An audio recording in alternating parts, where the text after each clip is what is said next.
Hi guys, மாசா வெளியான சிம்புவின் தக் லைஃப் என்ட்ரி அந்த டீசர்ல என்னெல்லாம் இருக்குன்னு பார்க்க போறோம், வாங்க பார்க்கலாம். மணிரத்னம் இயக்கத்துல கமலஹாசன் நடிக்கும் இந்த படத்தோட டைட்டில் டீசர் வெளியான போது கமலோட தோற்றம், அதை காட்சியாக்கின விதம் பெரிய எதிர்பார்ப்பை ஏற்படுத்தியிருந்துச்சு. இந்த நிலையில தான் சிம்புவும் இணைஞ்சு நடிக்கிறார் என்ற தகவல் தீயா பரவிச்சு. கமலும் சிம்புவும் பல வருஷம் சினிமாவில் இருந்தாலும் அவங்க 2 பேரும் ஒரு படத்துல கூட சேர்ந்து நடிக்கலங்க.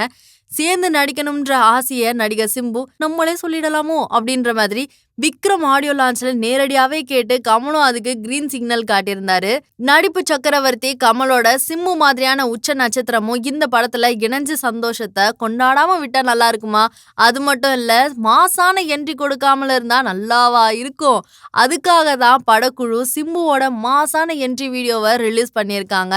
ராஜஸ்தான் பார்டர்ல நடக்கிற பிரச்சனைய பத்தி பேசுற படமா தான் இந்த படம் இருக்குதுன்னு சொல்லப்படுது. அதற்கேற்ப சிம்புவும் கமல்ஹாசனும் ராஜஸ்தான் பார்டர்ல ஷூட்டிங் பண்ணிட்டு இருக்காங்க. அது மட்டும் இல்லாம சிம்புவோட முக்கால்வாசி போர்ஷன் ராஜஸ்தான்ல தான் நடக்க போகுதுன்னு சொல்லியிருக்காங்க.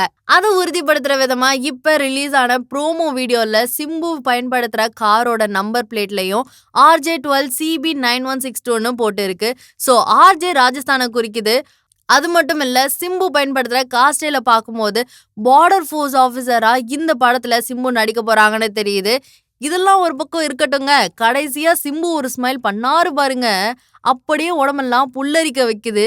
இதெல்லாம் இந்த ப்ரோமோல நான் நோட் பண்ணது. வேற ஏதாவது ஹிடன் டீடைல்ஸ் நீங்க நோட் பண்ணியிருந்தீங்கன்னா மறக்காம கமெண்ட் பண்ணுங்க. தேங்க்ஸ் ஃபார் வாட்சிங் this and signing out with me Meenakshi.